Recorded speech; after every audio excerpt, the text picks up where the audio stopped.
Welcome, my friends. Welcome to another aimless adventure coming to you from Ocala, Florida today.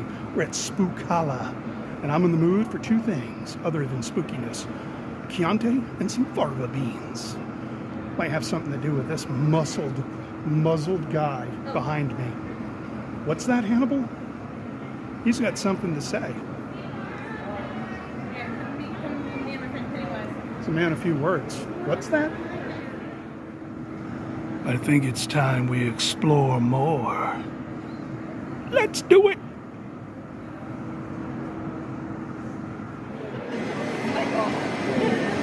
Stare at that, kids. Watch the magic pumpkin.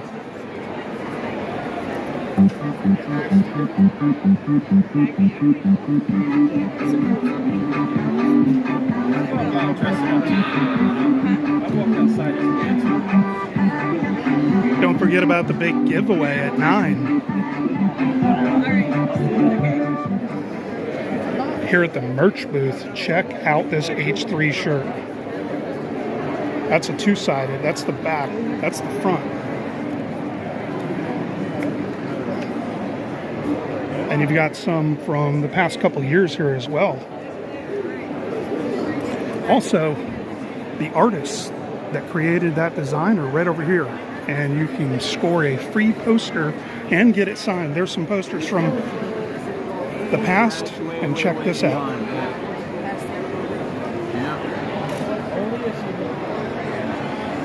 That is slick. Well, you ruffians look like you're up to no good. You know where I can get a snack, perhaps?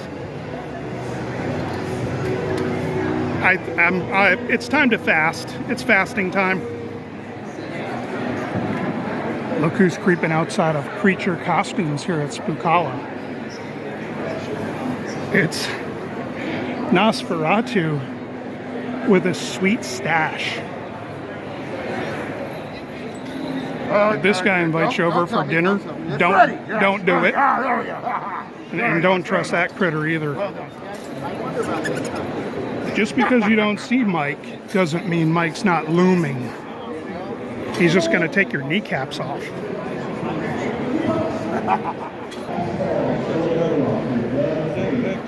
All right, this is fantastic on a whole different level. Look at these characters.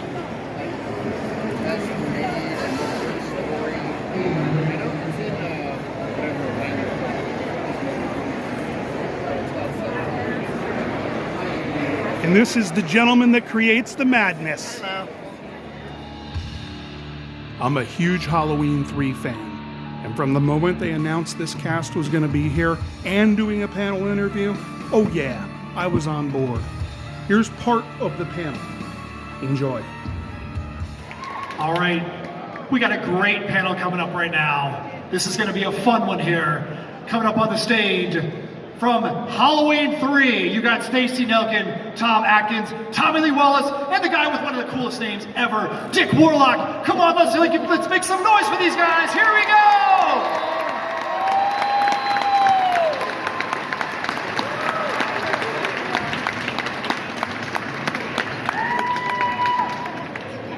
Hello, everybody. Woo! They don't give me a microphone. God, I can't see. We'll share. All right, let's share this. Does that work? Yeah. I didn't talk in the movie. I'm not going to talk here, but over here. I can't see a thing. All right, so you guys, if you've never been here before, want to make sure you guys know there is a live mic up here in the front. If you have questions, do not be shy, do not be afraid, and do not hesitate to line up here. We're going to talk like we're old friends up here on the stage, and we're just going to hang out. And if you guys decide you want to come and be a part of our little circle up here and ask a question, then by all means, we want you to do it. And anybody that asks a question, when you're done, I want you to go meet me over here in my booth. I'm going to have something to give you, because I know it's tough to get up here in front of everybody and have all eyes on you. But for now, let's have all eyes on these 4 lovely individuals. So first to Dick. I'm going to go to Dick Warlock first. So Dick, you were one of the only people really to get to experience Michael Myers in I just got a mouthful of ice. What was the question again? So the question was, I stopped while you had the ice because I didn't want to make you choke over there. So you got to experience Michael Myers in episode 2, and you got to also experience episode 3, which was completely going in an absolutely different direction. Absolutely. What was your feeling about being able to see both sides of that Halloween coin? They always get these acting questions to me, and I'm not an actor. They're the ones that get into it and all, but they were totally different, except that I didn't have to talk to either one of them, which was a treat for me because I got terrible stage fright. Can't sing, can't talk, can't remember lines. And the question again was, what was it? So I mean, one of them, you're part of the canon of the serial killer, and then you got to also see the other side, which was the sci-fi kind of Android kind of a guy. Yeah, so you got to see both sides of the coin. So did you feel like I have to go to a different place now because this is like a whole different movie line? Well, I don't know that there was a distinct difference. I mean, in one you're sticking a needle in somebody's head and you're hanging them up and sticking them in the back and so on. And then the other one, what are you doing in that one? You're killing people. It's the same thing, So I didn't really detect any difference at all. If that makes sense to you. And if it does, applaud a little. If it doesn't, then don't say anything. This movie was obviously made many decades ago. What movie? Halloween 3. Yes, yes. So if that movie was to be made in this day and age, would you have a different approach to who your character is? The things that he could get away with at that time, the things he could say, the things he could do. Would you approach that character differently if that movie was filmed with the same script in 2023? Absolutely not. We made the movie when we made it, and I thought it worked pretty good. It's a good film. It still holds up. It's fun to watch. And we all had a great time doing it. We're just actors, It's not a big deal. And Tommy wrote a wonderful script, so we were happy. Yeah. So Tommy, And it was a job. Yeah. Somebody invited me to do a job and star in the movie, so I was thrilled. So Tommy, what was the challenge like for you writing Halloween 3, knowing, hey, I get to write a Halloween movie, I get to write 3, but I get to write it doesn't even have anything to do with the first one, or the first 2. Did you enjoy being able to try and take that offshoot, or were you like, man, I really wanted to have the, have the guy, have the mask, have the shape in my movie? Well, as most everybody here probably already understands, the credit went to me as writer, but it's a bogus credit. There are 3 writers on Halloween 3. A script, the original script was commissioned for Nigel Neal to write, and he did a great job. It was an interesting script. It was a little bit locked in a peculiar time period because Nigel is truly one of the geniuses of British television, especially in the 1950s. And unfortunately, the script, although it was brilliant in places, it felt like a 1950s British television psychodrama. And so John Carpenter did a pass, uncredited, and then I did a pass after that, rewriting John. And ultimately, Nigel was not happy with what we came up with, and he dropped his name off. John traditionally doesn't put his name on a script he writes in that capacity, as in this case, he was one of the producers. So there you have a bogus credit, and the idea of writing it was not something that I was hired on to direct the movie. The rewriting of the movie was a chore, not a gig. It was a necessity, and I had to do it real fast. But John and I both had some ideas that we thought would make it more palatable for a U.S. audience, and that's the evolution of the script. I thought we did pretty well. I've written a book that just came out last fall, which you can get on Amazon, and if you come by my table, you can see it. And it explains in great detail about the ins and outs of writing that script. And I'm proud of it, but it has a few flaws in it, which we can go into later. All right. One of these conventions I come to, and it might be 5 a year, I see at least 6 or 7 new products for Halloween 3.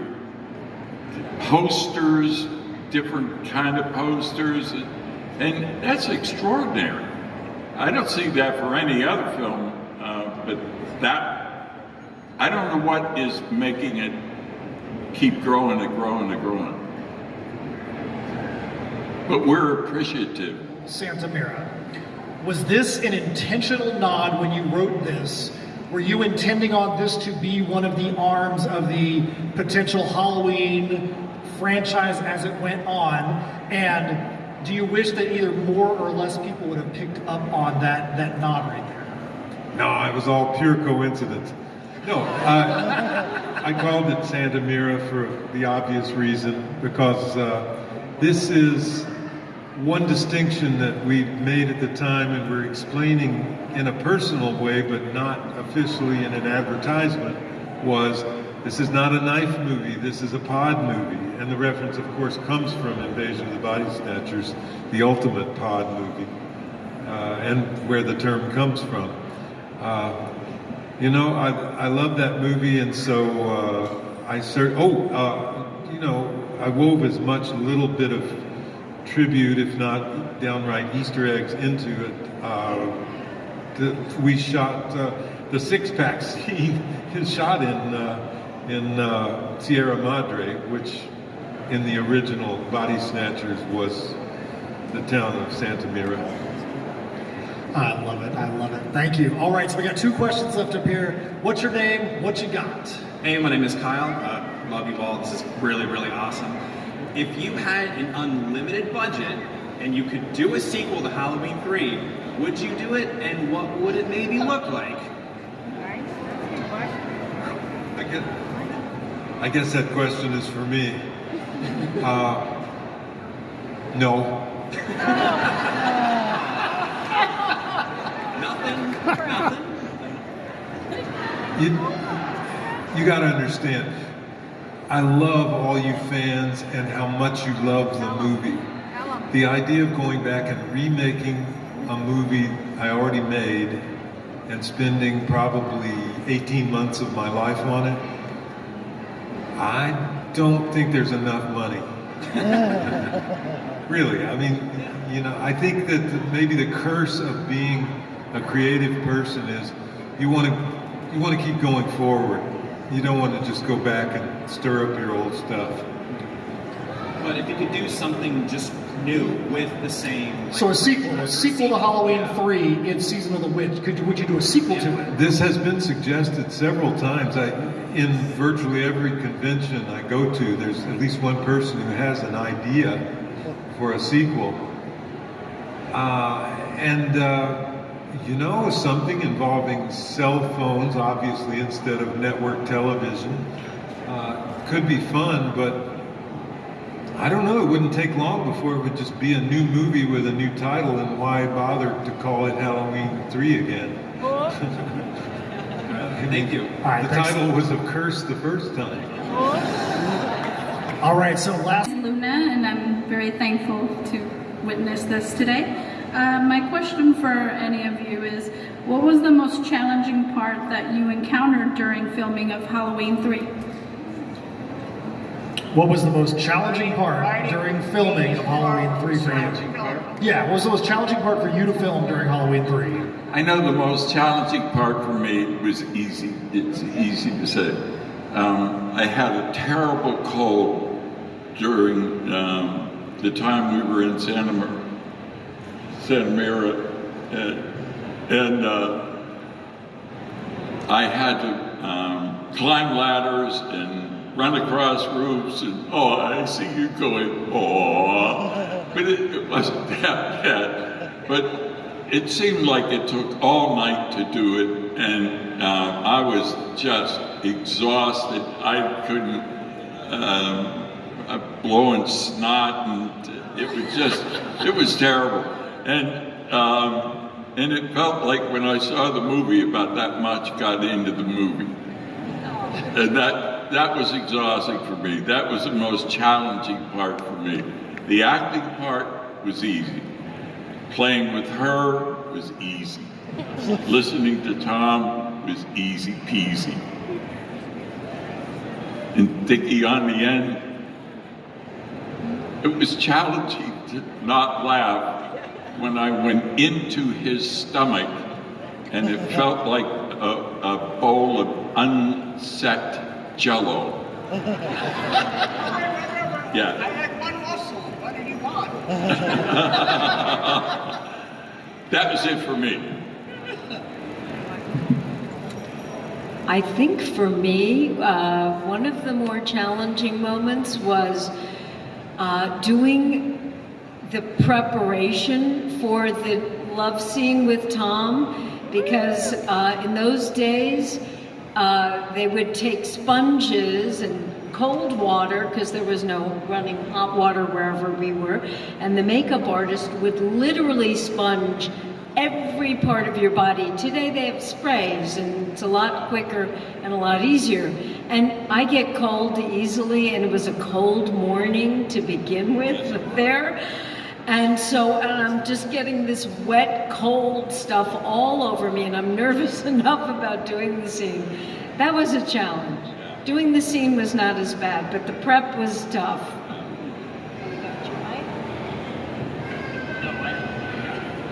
You know, every movie has its stories of challenges. Everybody thinks it's all glamorous, and everybody's sitting around munching on the hors d'oeuvres and having fun.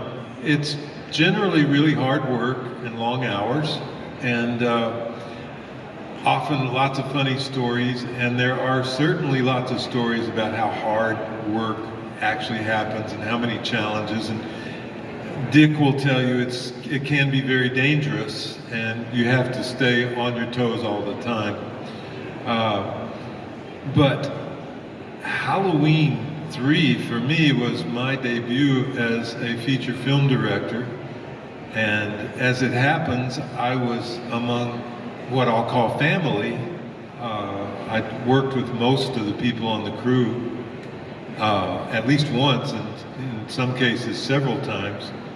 And so I felt this immense support from my fellow filmmakers all up and down the line. They were rooting for one of their own. Man, that is a privileged position to be in, to have that kind of confidence and support.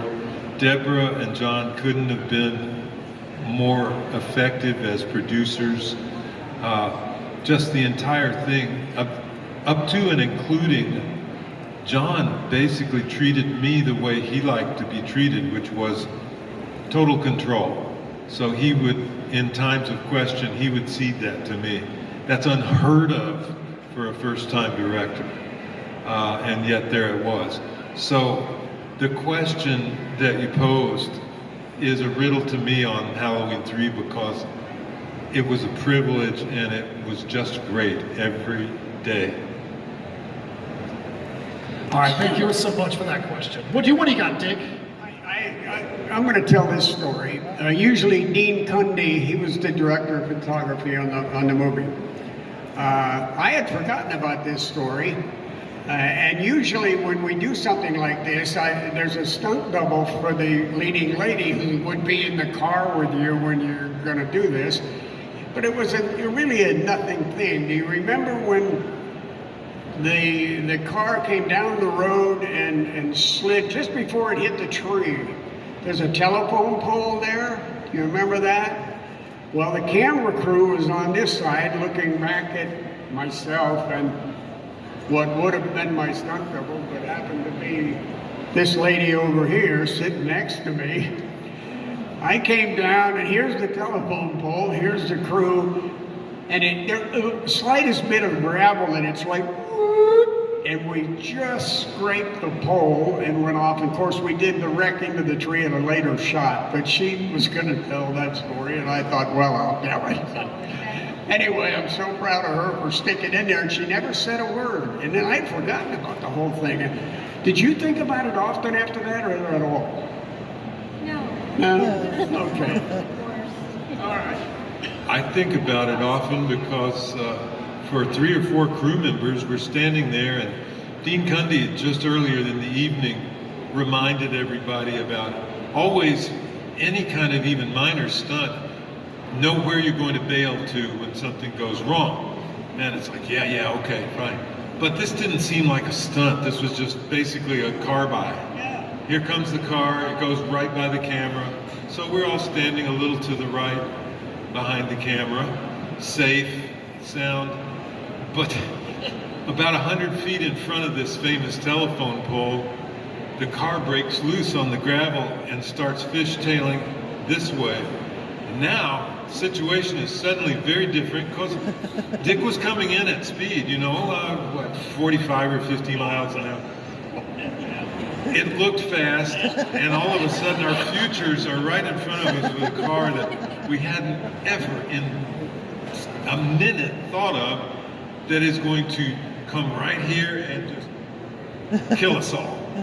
And that part about Dean Cundy's safety features, oh, know where you're going to bail to? No, shit, no. We're like this.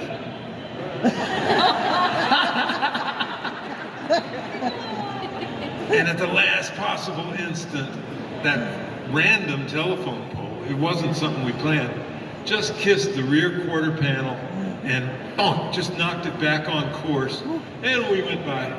But our pants were not dry. It was. On that note, so we've actually run out of time a little bit. Thank you so much for that question. If you guys have a question that you wanted to ask that you didn't have a chance to get to the mic, or you want to go and talk to them one-on-one in the booth, these guys are all back there in the celeb area. I want to ask something of the audience. I really appreciate you all being here. We all do. We love you fans. I want you to say hello to my dear niece, Megan Mary Elizabeth Sanchez back there, and her husband Chuck, and her son young Jack. Hey.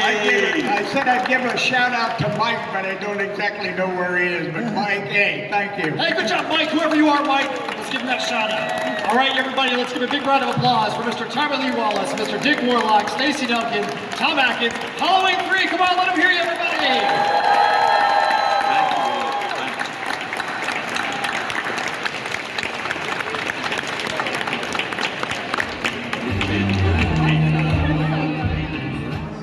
If you're looking to get your murderous selfie on, they got you covered here.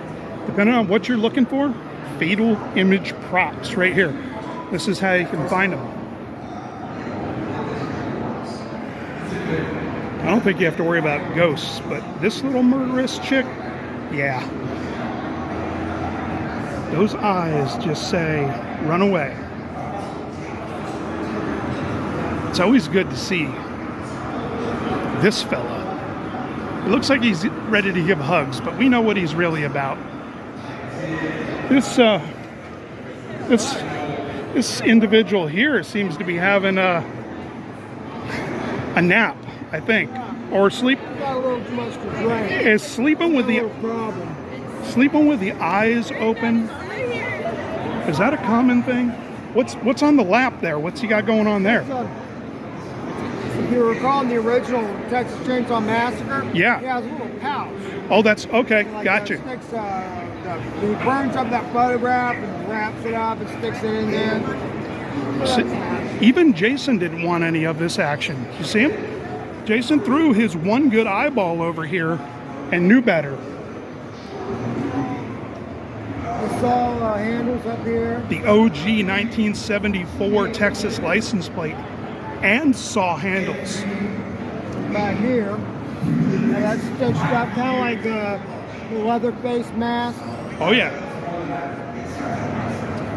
Got a little chainsaw going on. Texas Star. I like those wheels. That's pretty slick. And this is There's the autographed by 86 Bill plate. Moseley, who played That's right. who played Chop Top. Yep.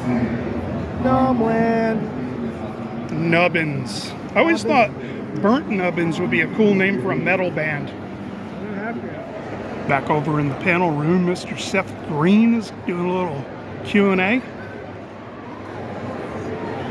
This jumbo screen is located over in the celebrity area, one of the celebrity areas. A lot of people are doing photo ops right now, so it's a little bit slow. But there's kind of a, whoa, there's a murderous, I think, is that a cat or a donkey? I'm not quite sure what we have here. That's very up to no good.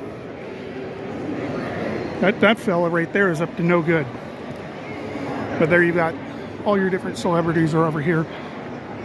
I don't want to get too close because I never know the rules in the celebrity zone, whether you can film or not. But there's a veritable cornucopia. Whoa! And there's a gremlin. There's a gremlin right there.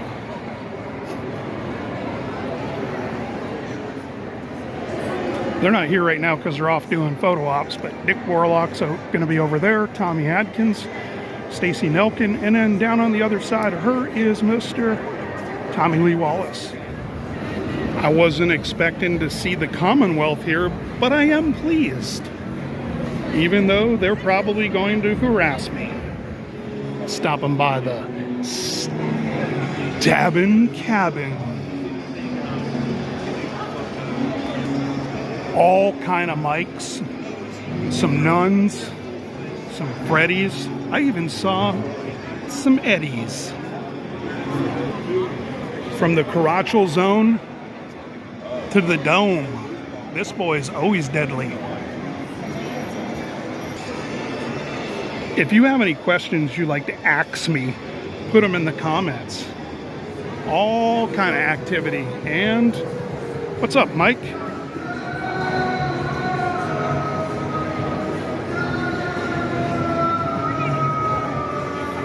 That's the first time Mike has just walked away.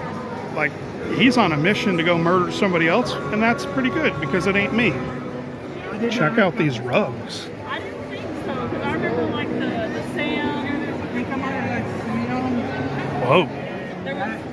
Look at the flowers. Look at the flowers. Ben Lawrence, this one's for you because everyone's waiting for the follow-up vid, bro. Come on. Do it. Do it. Do it. You can do it. All right, y'all. This is Zach with Brainbuster Video. He's with the management team, so he knows a thing or two. That's right. A thing or two about a thing or two. So our goal here at Brainbuster is to bring the glory of VHS back to the modern age. So we provide a service of bringing back great titles that are both playable and displayable. And so if there's anything that you feel needs to be back on tape, let us know, and we'd be happy to put it on there for you. How can people get in touch with you? Great question. I am on Instagram, and we also have an Etsy store, Brainbuster Video. Just search us online, and you'll find us. We take custom requests, we ship everywhere, and we'd be happy to service you. Awesome. Thank you. Thank you. Here's a little look-see at the sweetness, and these aren't just covers and cases. There are functional VHSs inside of each one of these of the actual movie. And yes, they did have an H3, and yes, of course, I did get it. And check it out. In case you don't, John Nada didn't see that. In case you don't have a functional VHS player, oh, they got you there too. And the VHS storage container. Zach's got it all. Check him out.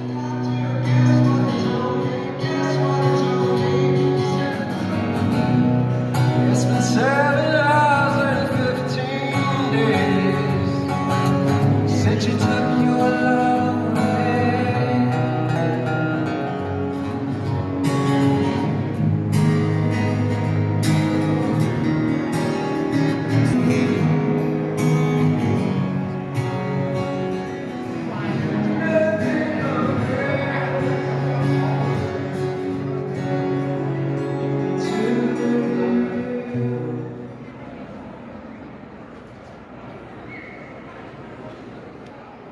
Not sure how I missed it, but there's taxidermy. I did not see that. And check out these sweet OG sideshow vibe banners. Wouldn't be a local Florida con without Rick's 13X Studios selfie guy. You know, I had to meet the Halloween 3 cast. I've been waiting a long time for this. Tommy Lee Wallace. Had to pick his brain for a while, and such a nice guy. Loved meeting him. Stacy Nelkin. What else can I say? Absolute sweetheart. She genuinely wants to interact with fans. She gets it. I love her. She's great. Tom Atkins. This dude is funny. Huge thank you to the Halloween 3 cast and Sean Clark for bringing them out. This was awesome. I like the homage to the OG Halloween 3 signage up there.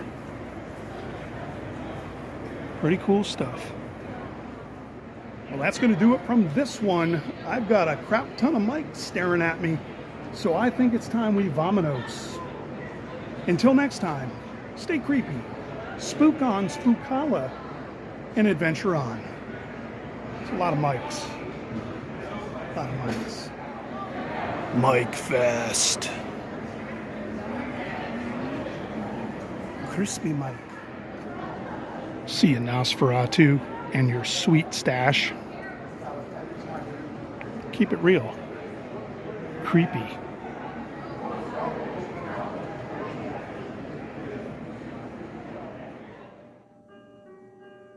And happy Halloween.